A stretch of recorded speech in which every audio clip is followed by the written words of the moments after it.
เข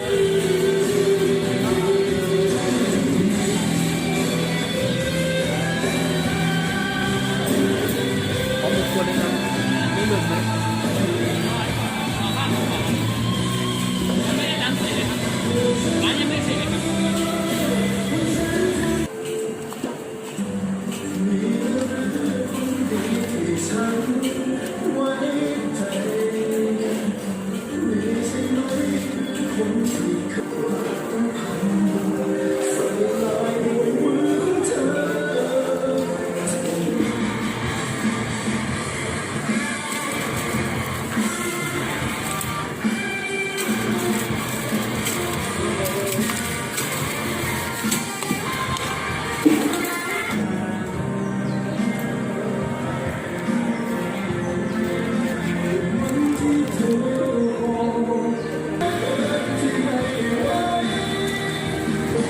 กุ้งนะคะกุ้ง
ครับเพียงมาก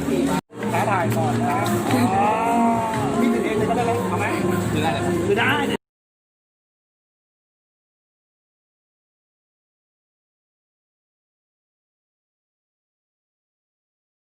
โอ้ตัวใหญ่มากเลยอ่ะดูจี้ เอาหนูรอ ใหญ่เท่ามือเลยอ่ะ